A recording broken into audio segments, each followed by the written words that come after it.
नमस्कार। 2 जनवरी 2026 के सबसे ज़रूरी करंट अफेयर्स में आपका स्वागत है। एग्जाम्स के नज़रिए से जो भी इम्पोर्टेंट है, उसे हम आसान भाषा में समझेंगे। तो चलिए, बिना देर किए शुरू करते हैं। तो आज हम किन किन टॉपिक्स पर बात करेंगे? देखिए, हम कवर करेंगे अंतर्राष्ट्रीय घटनाक्रम, फिर देखेंगे अर्थव्यवस्था और व्यापार में क्या कुछ खास हुआ, उसके बाद नजर डालेंगे खेल जगत की बड़ी खबरों पर, और आखिर में बात करेंगे देश की यानी राष्ट्रीय समाचार की। तो सबसे पहले शुरू करते हैं इंटरनेशनल न्यूज़ से, और पहली ही खबर आ रही है पश्चिम अफ्रीका से, जहां एक बड़ा पॉलिटिकल डेवलपमेंट हुआ है। यहाँ बात हो रही है गिनी की। मामाडी डोम्बोया को अब वहां का नया राष्ट्रपति चुन लिया गया है। ये नाम इसलिए बहुत जरूरी है क्योंकि याद होगा आपको, कुछ साल पहले इन्होंने ही वहां सैन्य तख्तापलट किया था।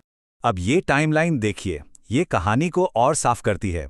2021 में इन्होंने तख्तापलट करके सत्ता हथिया ली, 2025 में हुए चुनाव और 86% से ज्यादा वोट मिले, और अब 2026 में वो एक चुने हुए राष्ट्रपति के तौर पर सामने आए हैं।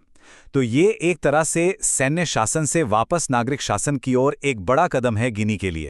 अब एग्जाम के लिए गिनी से जुड़े ये 3 फैक्ट्स एकदम रट लीजिए।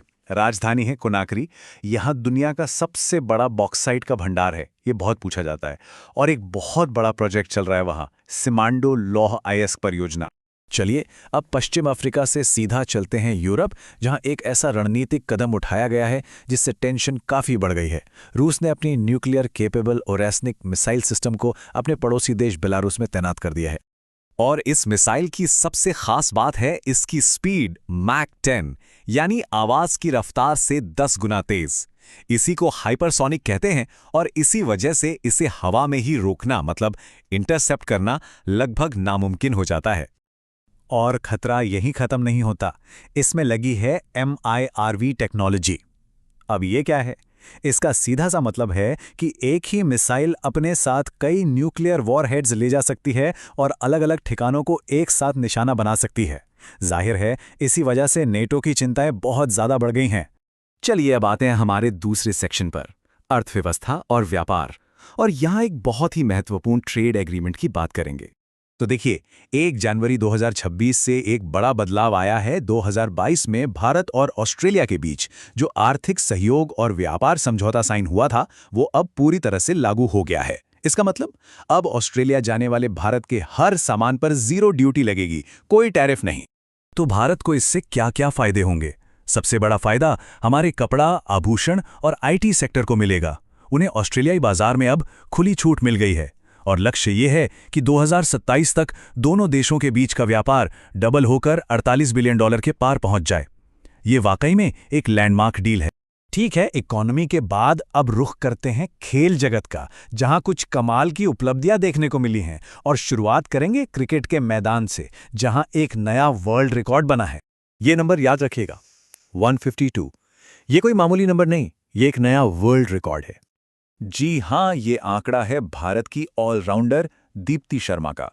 उन्होंने ऑस्ट्रेलिया की मेगन शर्ट को पीछे छोड़ते हुए महिला T20I क्रिकेट में अब सबसे ज्यादा यानी 152 विकेट ले लिए हैं।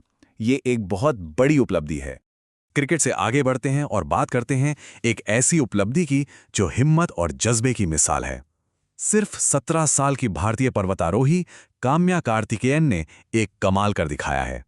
उन्होंने दक्षिणी ध्रुव पर स्की करके पहुंचने वाली पहली भारतीय महिला बनने का गौरव हासिल किया है, और इसके साथ ही वो एक्सप्लोरर ग्रांड स्लैम के बहुत करीब पहुंच गई हैं। बस अब उन्हें उत्तरी ध्रुव को फतेह करना बाकी है। और अब टेनिस की दुनिया से खबर। सर्बिया के महान खिलाड़ी नोवाक जोकोविच को दुबई में एक बहुत बड़े सम्मान से नवाजा गया है। उन्हें global life time achievement award दिया गया है, और ये अवार्ड उनके शानदार करियर का सम्मान है, जिसमें रिकॉर्ड 24 ग्रैंड स्लैम खिताब शामिल हैं। और हां, 2024 में उन्होंने करियर गोल्डन स्लैम भी पूरा किया था। ये अवार्ड उन्हें 13वें मोहम्मद बिन राशिद अल मखतूम इंटरनेशनल स्पोर्ट्स अवार्ड्स में दिया गया। चलिए, अब आखिर में बात करते हैं देश की कुछ महत्वपूर्ण खबरों की। और सबसे पहले बात एक प्रमुख रक्षा संगठन की। हमारे defence research and development organisation यानी DRDO ने 1 जनवरी को अपना 68वां स्थापना दिवस मनाया है। 1958 में इसकी स्थापना हुई थी, और तब से ये देश की रक्षा में एक अहम भूमिका निभा रहा है। अब एक जरूरी खबर पर्यावरण से जुड़ी हुई। बिहार सरकार ने एक बड़ा फैसला लिया है। वहां के कैमूर वन्यजीव अभयारण्य को अब राज्य का दूसरा टाइगर रिजर्व बनाया जाएगा। वाल्मीकि के बाद ये दूसरा होगा, जो बाघों के संरक्षण के लिए एक बहुत बड़ा कदम है। और एक बड़ी नियुक्ति की खबर भी है। आईपीएस अधिकारी राकेश अग्रवाल को नेशनल इन्वेस्टिगेशन एजेंसी यानी एनआईए का डायरेक्टर जनरल का अतिरिक्त प्रभार सौंपा गया है। एनआईए भारत की मुख्य एंटी टेरर एजेंसी है। तो ये थीं आज की सबसे जरूरी खबरें। हमने देखा कि कैसे दुनिया की राजनीति, व्यापार और हमारे देश के विकास ये सब आपस में जुड़े हुए हैं। अब आपके लिए सोचने वाला सवाल ये है कि आज हमने जिन भी डेवलपमेंट्स पर बात की, चाहे वो रणनीतिक हों, आर्थिक हों या पर्यावरण से जुड़े, उनमें से किसका असर आने वाले समय में भारत पर सबसे ज्यादा और सबसे लंबे समय तक रहेगा? इस पर विचार जरूर कीजिएगा।